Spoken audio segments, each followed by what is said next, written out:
लाजवाल Urdu news YouTube channel को subscribe जरूर करें और बेल आइकन पर क्लिक करें। बेल आइकन पर क्लिक करने से आपको ताज़ा तरीन खबरों की फौरी जानकारी मिलेगी।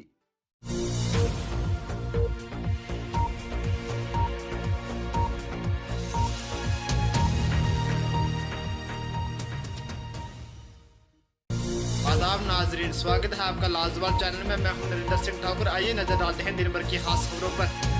जम्मू श्रीनगर राष्ट्रीय राजमार्ग लगातार दूसरे दिन भी यातायात के लिए रहा बंद, जिसकी वजह से हजारों मुसाफिर हुए परेशान।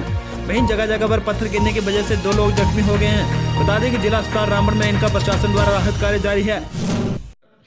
थाना मंडी के लोगों ने बिजली विभाग द्वारा की जा रही लापरवाही को लेकर किया जोरदार प्रदर्शन। कहा, विभाग बिजली सप्लाई करने में करता है मनमर्जी, जिसकी वजह से थाना मंडी के लोगों को भारी परेशानियां झेलने के लिए मजबूर होना पड़ता है।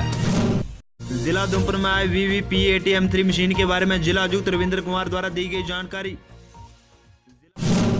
तहसील सुरनकोट के कई इलाकों में पानी बिजली की सुविधा सही समय पर न मिलने को लेकर तथा सड़क की हालात ठीक न होने को लेकर स्थानीय निवासियों ने जताया रोष और उन्होंने जिला इंतजामिया तथा गवर्नर इंतजामिया से मांग करते हुए कहा कि लोगों को आ रही परेशानियों से जल्द निजात दिलाई जाए। जम्मू श्रीनगर हाईवे मार्ग पर फंसी गाड़ियों को आगे जाने की इजाजत दी गई। 2 दिनों से मुसीबत में फंसे लोग मंदिर की तरफ हुए रवाना।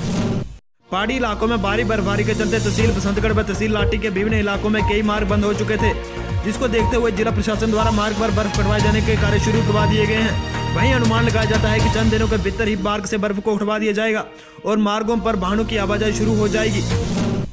नुशहरा में आज खोला गया एक लाइन काफा, जिसका उद्घाटन नुशहरा के SDPO श्री ब्रिजेश शर्मा ने किया।